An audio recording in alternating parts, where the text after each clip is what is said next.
Good morning, Fort McMurray, Wood Buffalo, and the rest of the world. You've tuned in to the Mac City Morning Show. I'm your host, Elliot Pierre. We're going to start today's episode off the same way we start every episode off, with a moment of gratitude. I know you could be doing a million other things with your time, and the fact that you spend it with us truly does mean the world to me. So thank you. On that note, Tanner, hit him with the intro.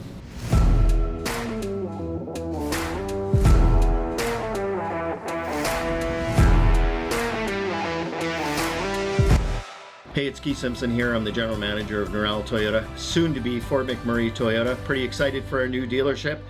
We're here to take care of you. Come on down and be part of our family. And we are back. Big shout out to our title sponsor, Norel Toyota. We really do appreciate your ongoing support. As everybody at home knows, I do not introduce my guests because they can do a better job of that than myself. So, sir, can you please tell everybody at home who you are and what you're about? Absolutely. My name is Rene Wells, and I'm a candidate for Ward 1, long-term resident of Fort McMurray, 18 years, and happy to be here again. We were just talking, I guess, about a week or so ago, and you invited me to back anytime I want, and so I'm taking you up on that offer. Yeah. And I got a question for you. Yeah, sure. What's with the backwards P? Okay. It's a bit of a story, but it's a short story, but I'm going to kind of throw my wife under the bus on this one. In regards to, she saw it, and she was just like, what's with the backwards P? Like, why do you have to buy a hat that's just different from, like, the norm? And, like, I let her kind of go on, and then my son walked in the room, and he was just like, that's a 9. And then But the 9 is... Right, so it's a slow. skate shop in Edmonton.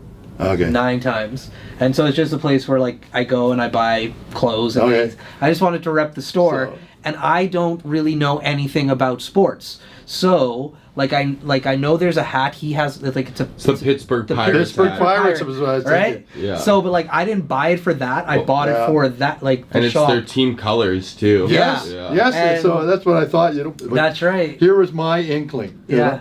I think, okay, Elliot, big into social media, taking the picture and the reverse. Oh, there you go. So it shows up on online as a P. That's hilarious. Well, you're Twofer. more insightful than me. I like that. There you go. Yeah, but but that's now where it we comes know. from. Now you know. your And guest knowing or is your half the audience. battle. G.I. so- Joe. I come here bearing gifts. Okay. Now, the last time we were here, there were 3. Hammer. Two behind the camera, and Yeah. of course you, Elliot. My Hammer entourage. just got off night shifts. Yeah. Unavailable for work today. But So, look at, I wanted to hand out some massive cookies here. Okay, thank And you. I'm gonna pass this over. I just don't go in front of the camera. I so. know. So, What does that and you say? can pass the other one on to Hammer. We're seeing them today. So Yeah, and I want to give you a bit of a story on that. Okay, Yeah, I please can't wait to do. hear So, it. Penny Lane, or Puffin Lane. Pardon me. Penny Lane is the Beatles song. I was Yeah. just gonna say I've got a submarine over there. I know the Beatles quite well. Yeah. So anyway, Puffin Lane is a local small business.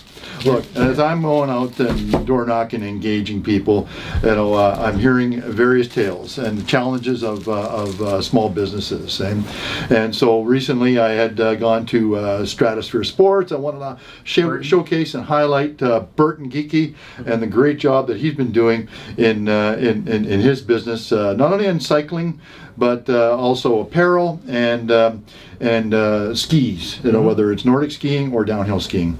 Yeah. And so as we were planning for that, Burton was telling me a story about a lady, Kimberly Blanchard.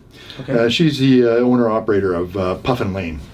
And she had done up a sizable cookie order, only to be turned away. We don't want it. And brutal. so... And the poor lady, she's dealing with other challenges. I won't get into it, but they had to go down south, and she's stuck with this cookie order. And I said, Burton, put me in touch with her. I bought the cookies, Okay. and I said, Burton, we're going to sell them.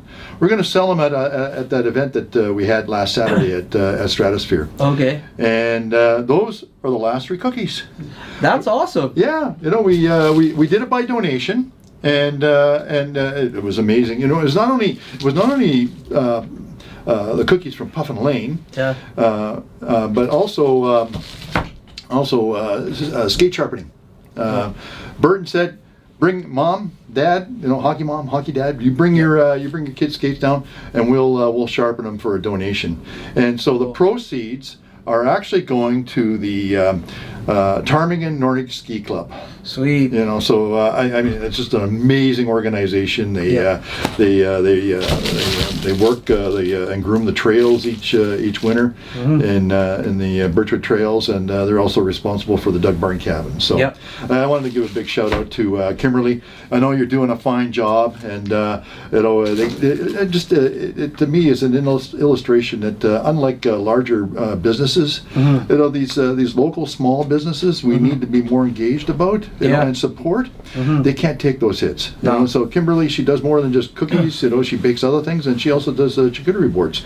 So, what a huge win from you doing door knocking. Yes. Like, That's karma. yeah, straight up. So how do we turn a negative into a positive? Yeah. You And know? you're saying this company is local? Yes, Sweet. So if these are great, I can get them again. absolutely. Yeah. Sweet. 'Cause I'll leave you Kimberly's card. This chocolate pistachio cookie looks like it's going to be phenomenal. Yeah, it's unfortunate that we're filming right now because I really wanted to Dude, eat it. dig it. Since when has that ever stopped you? Yeah, that's right. We have filmed and eaten a while. Okay. Yeah. So the last thing, or the last time that I was here, Yeah. was it was warm. I mean, the audience doesn't know that, but these lights, although they're I think high-tech lights, are probably not as hot. But we had a warm day, and the heat was streaming in. This the studio faces south, and so I'm glad you enjoy them.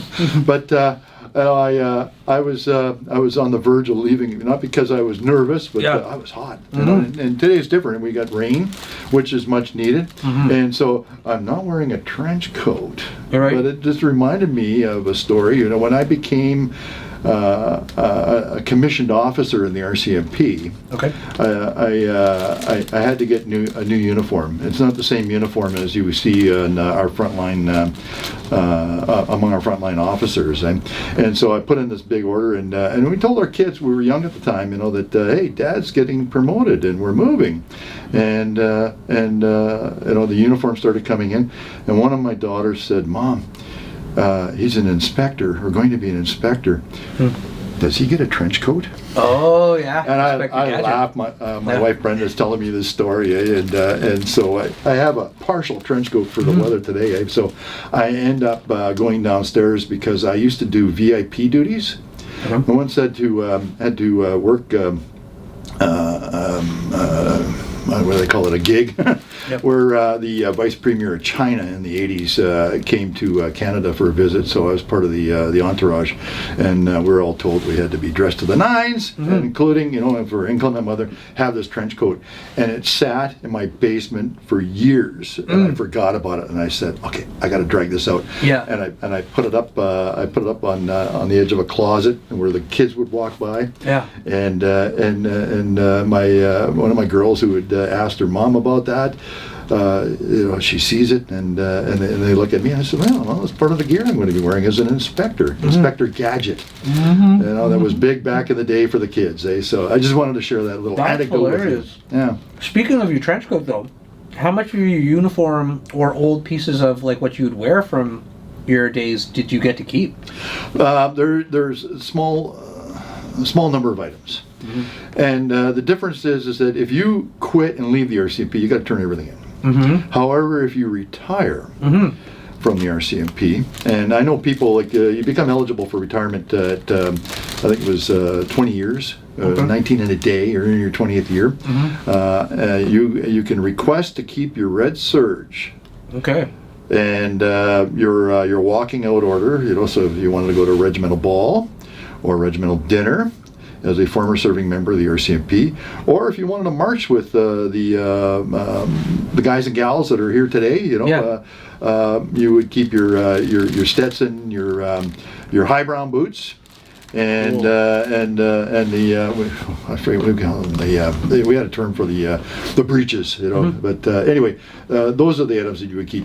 You would keep a cross strap, but you couldn't wear the holster, right? All those other working items you had to turn back in. Right. But it's a beautiful uniform, though. It's iconic. Jinx. Jinx. Yeah. Pinch poke, you owe me a Coke kind of deal, you know? Yeah. Yeah. No, it's iconic. It really is. You know what else is iconic? This is delicious, by the way. You look at the old bills, the $50 bills.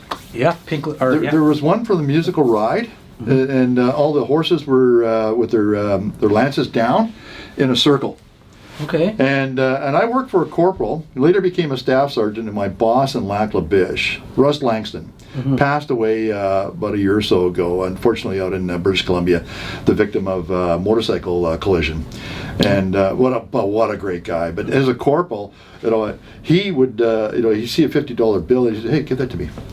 And he would say, that's me on the musical ride. They took a picture and incorporated that into a $50 bill. That's so cool. Yeah, That's a big flex. Yeah, no doubt. Yeah. On a 50 too. Yeah, straight up. Yeah.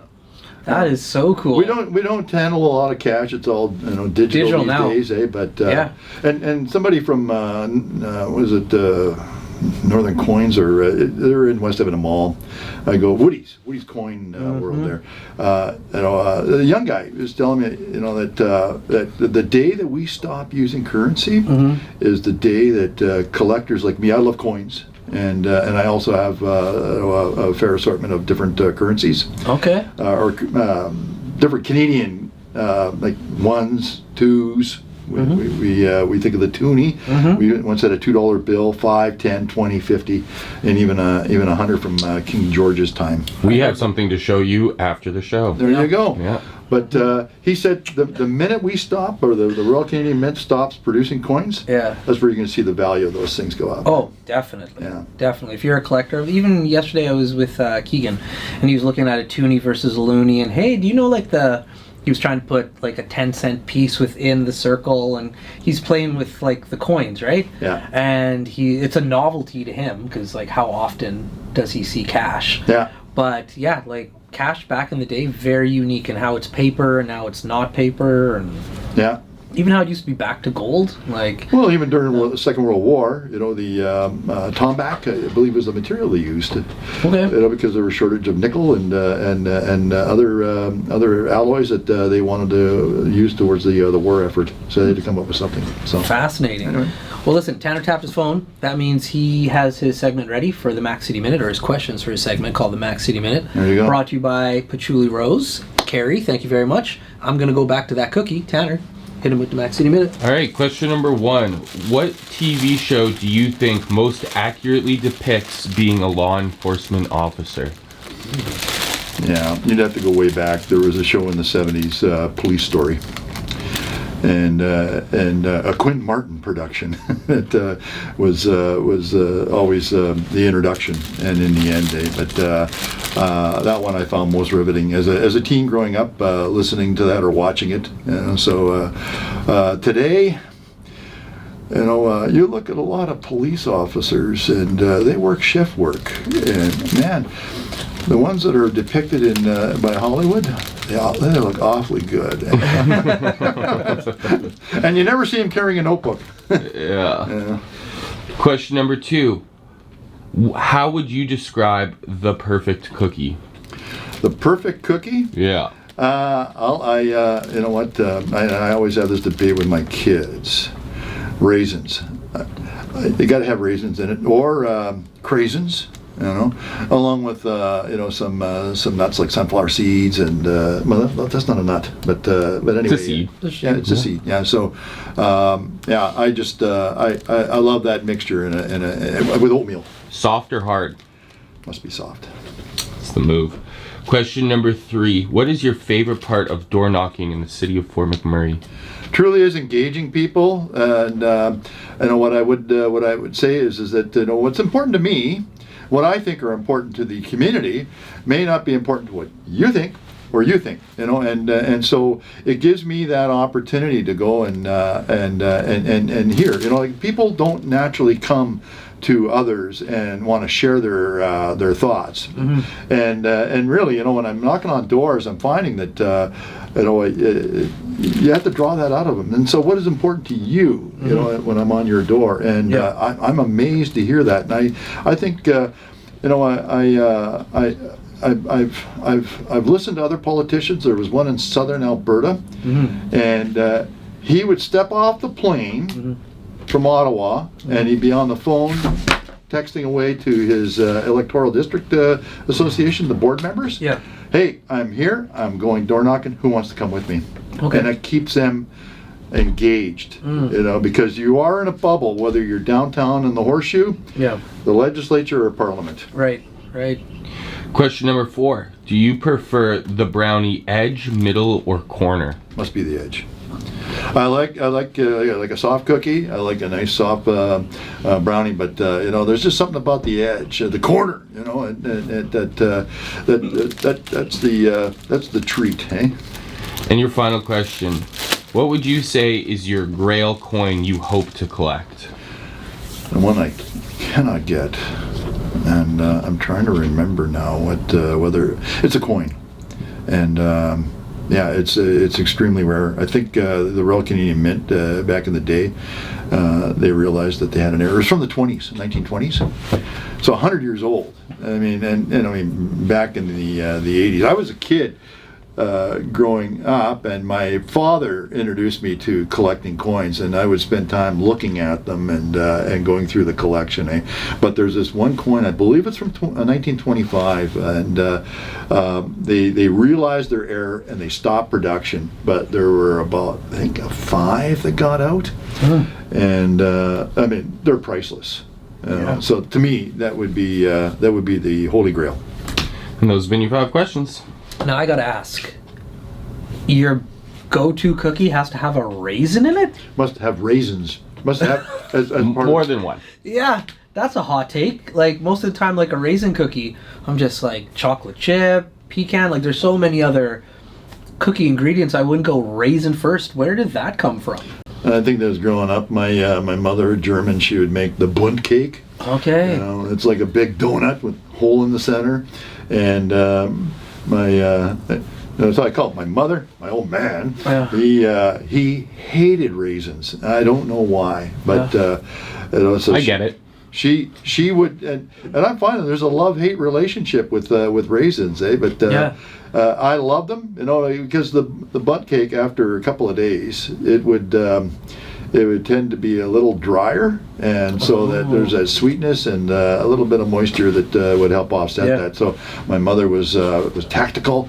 Half the bundt cake would have no raisins, and the other half would be for her loving son. There you go. Oh, very cool. I knew there was a story behind it because that's not like a go-to ingredient. Yeah. This cookie has raisins and a bunch of other stuff. It's delicious, by the way. Absolutely. Like the little bit of cinnamon that they have in it too is just like, it's delightful. There you go. That being said, I'm not putting raisins as my go-to in a cookie. Well, what's yours? Oh, chocolate chip.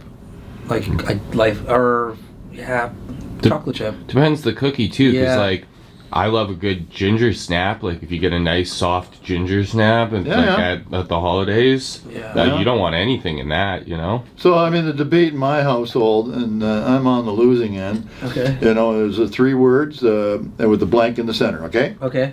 Banana blank loaf. Nut? There's not. Just banana loaf, just banana bread. Yeah, but chocolate chip. Banana That seems to chip. be a big ingredient. Yeah, no, see, like, I'm a traditionalist when it comes to banana, loaf and banana bread. I'll just have it traditionally. I don't love chocolate in it. It's the one thing I don't think chocolate makes better. Yeah. But Hot take, I know. what about nuts? Oh, I can take... Yeah, that's nuts part is of the walnuts. Yeah, it's a 100%. tradition. Gotta be. Yeah. You know? Yeah. My mom used to make 2 loaves of banana bread when she'd make it because we couldn't take peanuts to school as a kid. Right. So my dad would get one with walnuts in it, the rest of us would get one without it. Yeah. But So you know, I'm cutting off a slice of banana loaf, and there I see chocolate chips again. Kids love the chocolate chips. They put them in. They mix them with mom. You know. Yeah. And my wife and 2 or 3 of my kids hate bananas, but they love banana loaf. my girlfriend's like that. I got my eldest daughter hates potatoes. I said, "Oh yeah, What? What's the main ingredient in French fries, which you seem to devour?" Right, right, So- right. Oh, okay. You know, so a lot of those things within the family. But I said to my family, "Hey, can we put raisins in this banana loaf one day?" You know, and absolutely not. So Okay. I went into The Company's Coming, a great Canadian cookbook. You know, they have the different types. Yeah, yeah. I found banana loaf and I made it myself. With raisins in it? Oh, yeah. How did that taste? I am very actually interested. Well, I'm pretty prejudiced. I thought it was fantastic. You know? And not only that, and not to say this, Elliot, I was the only one in the household that ate it. More for you. That's exactly it. Yeah. That's hilarious. Yeah. Oh, well, Tanner's tapped his watch. That means we are out of time.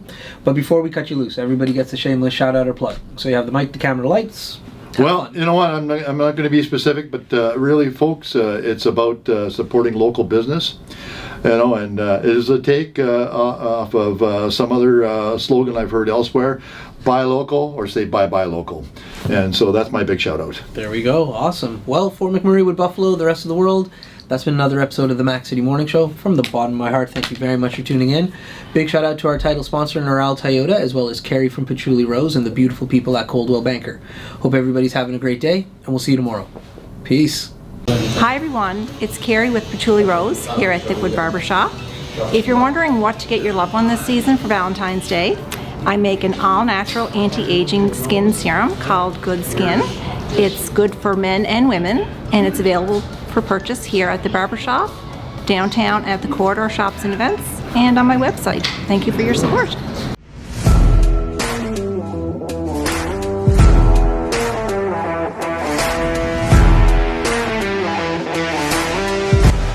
It's so ballistic!